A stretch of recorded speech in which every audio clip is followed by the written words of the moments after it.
Hello everyone, it's Belladonna and Weepsy again and we welcome you back. You know, Weepsy and I really enjoy records. Records nowadays, they're a thing again, you can go to a record store. Suppose that's an inappropriate word. Record store. Someone will probably have a fit if I say that. A record store? Oh, perish the thought. Well, a store where they carry records. So if you go to a record store, if you shop online, because you can of course find many great deals, but there is something about flipping through the records. There's just something about it. It's fun. It's just sort of different than looking at a pad or a phone or a computer.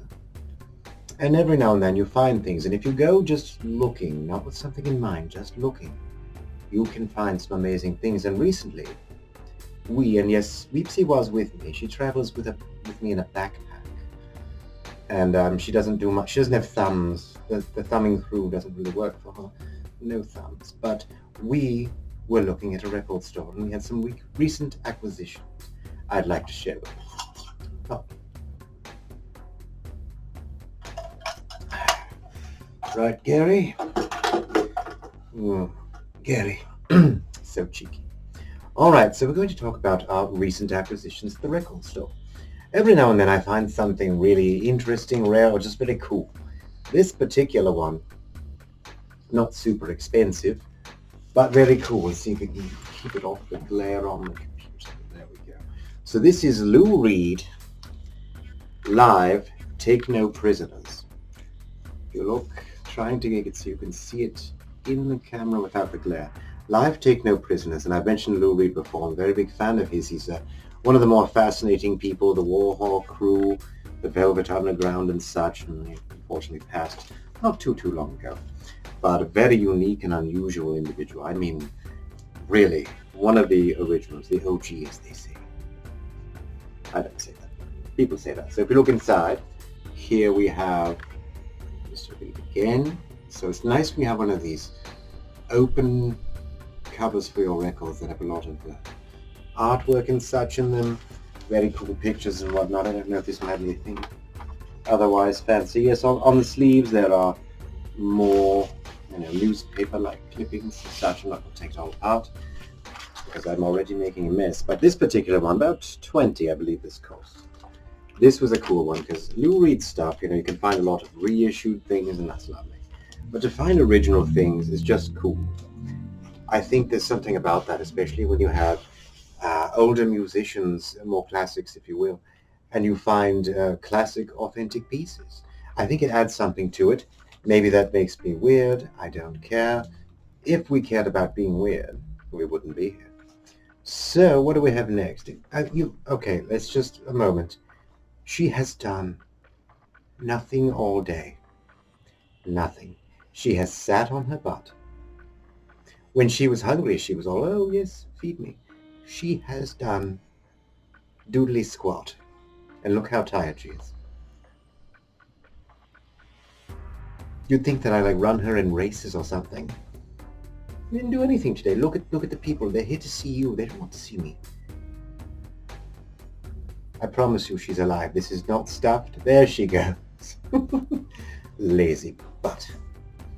All right, what are we going to do next, darling? What else did we find at the record store? Oh, yes. This is a very cool one. And I like it because I think I don't know how rare it is, but rare enough that it still costs a few dollars. This is, are you ready? Look at that. David Bowie. Look at how young Mr. Bowie is there.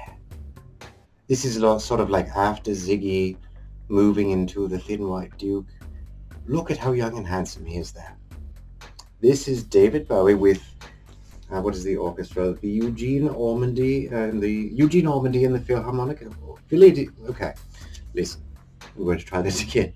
Eugene Ormandy and the Philadelphia Orchestra with narrating by David Bowie of Peter and the Wolf.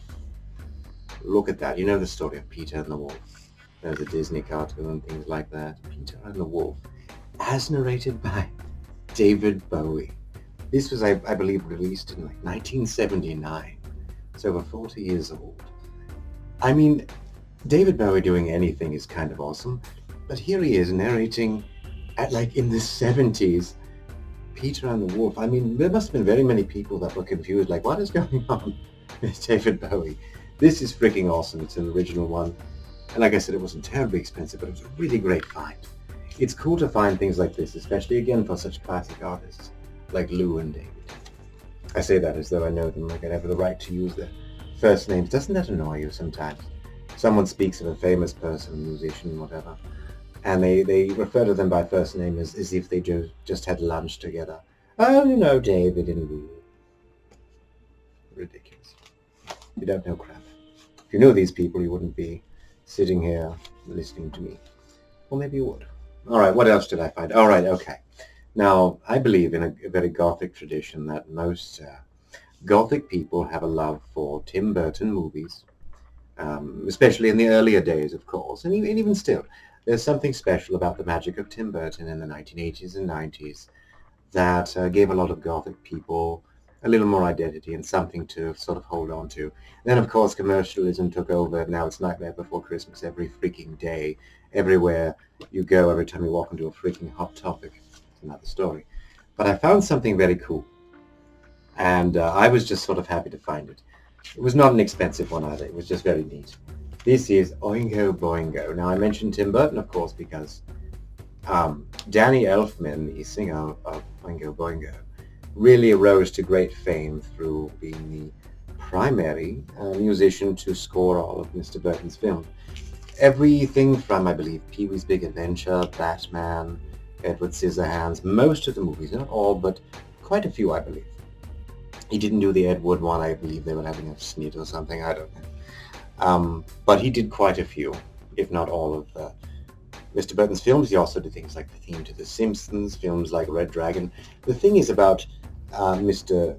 Elfman is that most of it sort of sounds like evil marching bands are coming.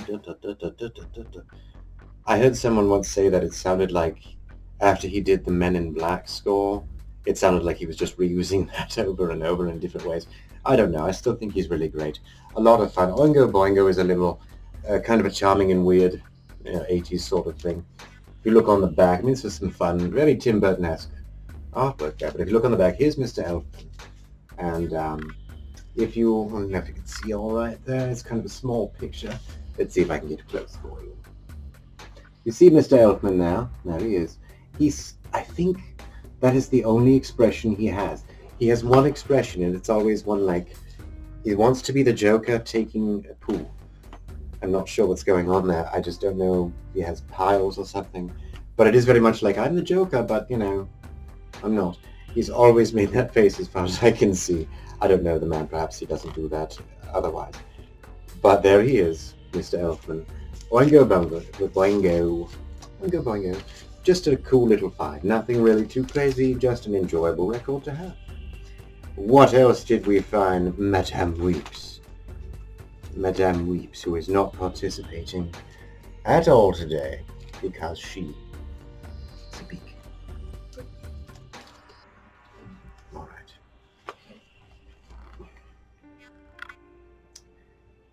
I'm suppressing a burp. Again. There we go. All right, so this particular one, it's kind of an interesting find, and I'm glad that I found it. It's something I find very wonderful, highly inexpensive, just a few dollars. But this is a record of Sir John Gilgud, the actor Sir John Gilbert. Everything from Julius Caesar to the movie Arthur with Dudley Moore, wonderful movie.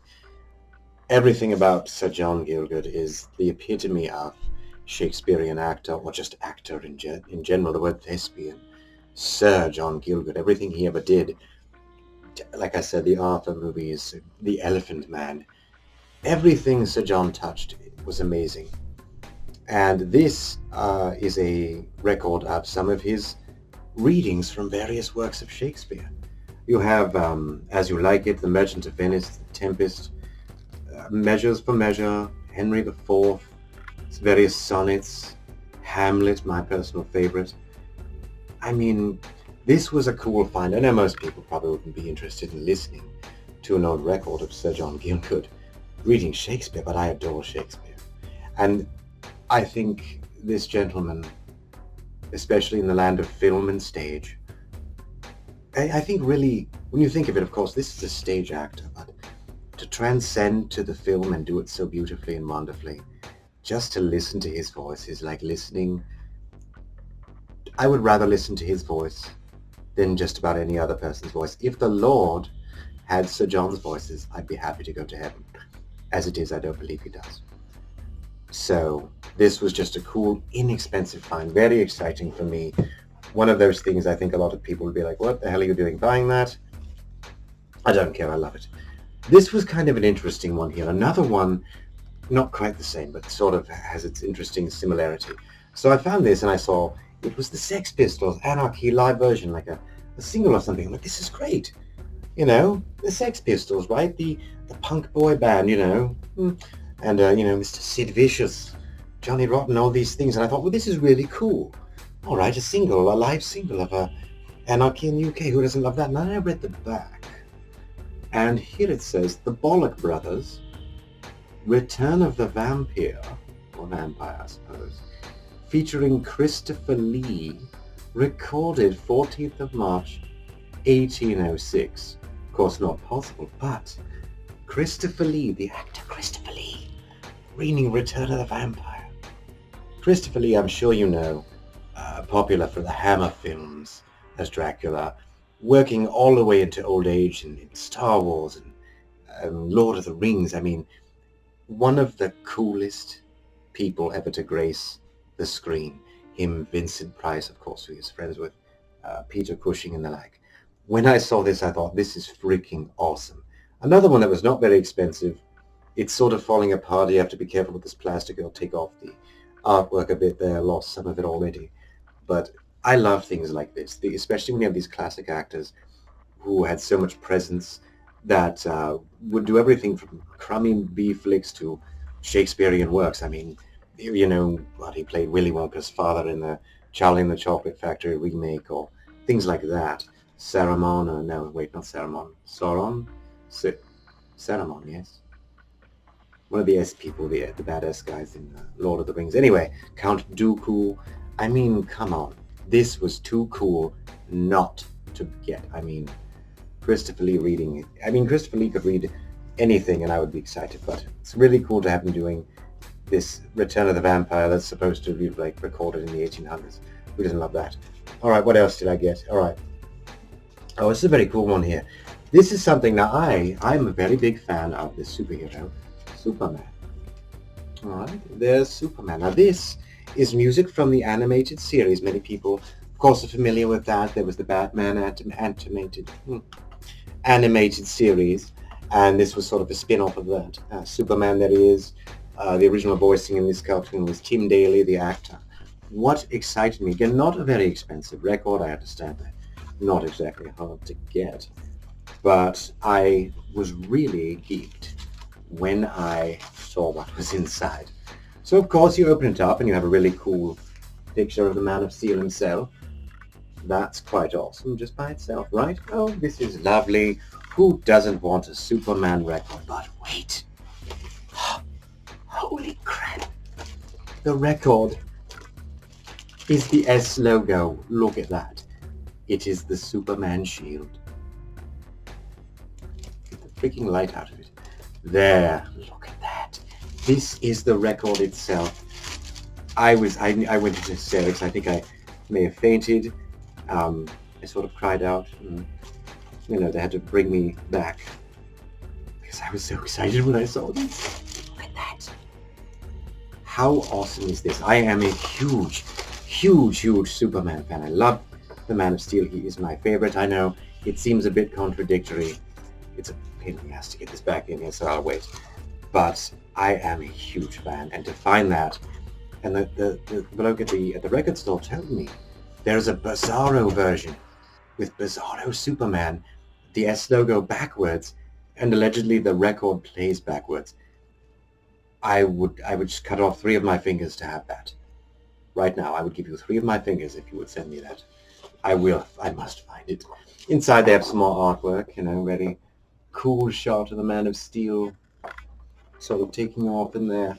But this was an exciting one, and this is the type of thing, when I say I like records, I like music and films, comic books, books, there are so many things. It's never only one thing. I never like only one music. I think, or one film or something like that, one genre.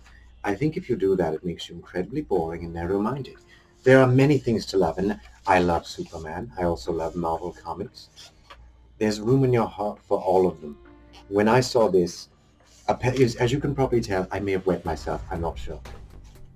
She was really excited. I think that's why she's just out cold right now. You're really... Look at that.